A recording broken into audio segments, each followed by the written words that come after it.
अस्सलाम वालेकुम नाजरीन, नादिर न्यूज में आपका इस्तकबाल है। चलिए जानते हैं आज की खबर। उदाहरण म्हणून सांगितलं मी की कसबा ही किती वर्षांनी आम्ही जिंकली.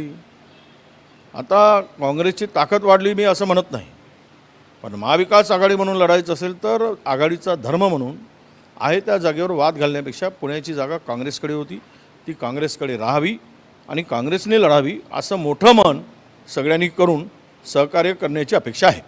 ओवेसीने काल आरोप केलाय की काँग्रेसने आतापर्यंत मुस्लिमांचा वोट बँक म्हणूनच वापर केलाय.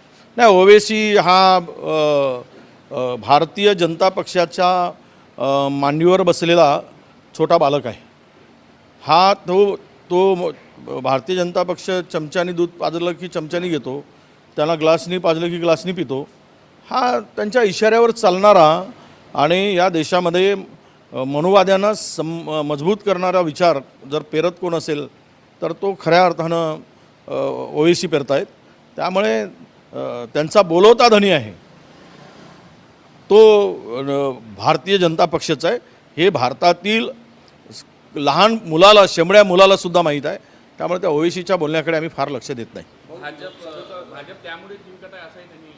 नाही, भाजप तर जिंकत आली, ओवेसीमुळे जिंकत आली. भारतीय जनता ओवेसीचा जन्म झाला आणि भारतीय जनता पक्षाला बळ मिळालं.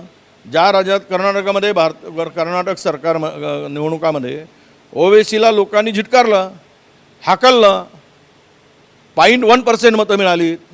त्यामुळे तिथे काँग्रेसला भरघोस यश मिळालं. जिथे ओवेसी घुसून हिंदू मुस्लिम वाद करतात आणि त्या मुस्लिम हिंदू वादामध्ये मुस्लिमांची मतं, अल्पसंख्याकांची मतं तोडण्यासाठी भारतीय जनता पक्षाने हा पाठवलेला एक मला असं वाटतं की दलालच आहे असं म्हणायला हरकत नाही. संसद भवनाचं उद्घाटन झालेलं आहे, त्याच्यावरून वाद सुद्धा झालेला. राहुल गांधी म्हटलं तरी पंतप्रधानांनी त्याचं. आता हे लोकशाहीचं सर्वोच्च मंदिर आणि यावरून हे जे काही झालेलं दिसलं आहे हे मला वाटतं की लोकशाही मोडीत निघण्यासाठी हे पाऊल असावं आणि अशी चर्चा संपूर्ण देशभर आहे. खरं तर तो हक्कच मुळात राष्ट्रपतीचा होता आणि म्हणून 24 पक्षांनी, मजबूत पक्षांनी, मोठ्या पक्षांनी त्यावर बहिष्कार टाकल्यानंतरसुद्धा या देशातील सत्ताधाऱ्यांना हे समजायला पाहिजे होतं की एवढा मोठा विरोध असताना आपण का उद्घाटन करावं. आणि एकीकडे दलित आदिवासी चेहरे दाखवायचे, त्यांचा वापर करायचा.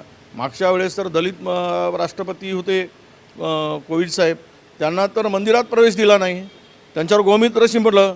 हे कसला जातीयता नष्ट करण्याचा प्रकार आहे. केवळ दाखवायसाठी आम्ही दलितांना राष्ट्रपती केलं, आम्ही आदिवासींना राष्ट्रपती केलं आणि त्यांना संपूर्ण त्यांच्या समाजाला संपवण्याचं, त्यांचा अपमान करण्याचं पदोपदी हे जे काही काम चाललेलं आहे हे भारतीय जनता पक्षच करू शकते, हे दुसरं कोणीही करू शकत नाही. टीका करण्यात आलेली आहे की मोदी हे मालक संसदेचा मालक बनण्याचा प्रयत्न करत आहे, अहंकार त्यांच्यामध्ये भरलेला आहे. नाही, हे सगळ्यांनाच दिसतो आहे. तर सामन्याने लिहिलं, काही खोटं लिहिलं आहे असं ते म्हणत नाही काय नाही. कारण ज्या पद्धतीनं या देशाची वाटचाल सुरू झालेली आहे ते हुकुमशाहीच्या दिशेनंच वाटचाल सुरू झाली आहे. या देशामध्ये हुकुमशाह तयार होण्याचं काम सुरू केलेलं आहे. पण ते या देशातील जनता, 140 कोटी जनता, कुठेही मोठा हुकुमशाह झाला तरी संविधान आणि या देशातील लोकांच्या लोकशाहीवर असलेला विश्वास हुकुमशाहाला संपवल्याशिवाय राहणार नाही.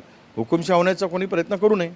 हामिला खवातीन और औरतों के दीगर इमराज, नॉर्मल और ऑपरेशन से बच्चों की पैदाइश, बातपान, बच्चा दाने की गांठों और अपेंडिक्स हार्निया का इलाज और ऑपरेशन की सहूलत मौजूद. Doctor Khan Sara Nudrat, Mavin nursing home and fertility centre, चावल वाला कॉम्प्लेक्स, SBI बैंक के ऊपर, देगलूर नाका, नांदेड़. हमारे यहाँ फर्नीचर, पलंग, सिंगारदान, सोफा सेट, अलमारी, डाइनिंग टेबल, कंप्यूटर टेबल और दीगर कंपनियों के फर्नीचर दस्तियाब है. Proprietor Maulana Mohammad Shabbir Ahmed sahab, deluxe furniture mall and home appliances, fruit market के सामने, मालटिकरी रोड, कामठा, नांदेड़.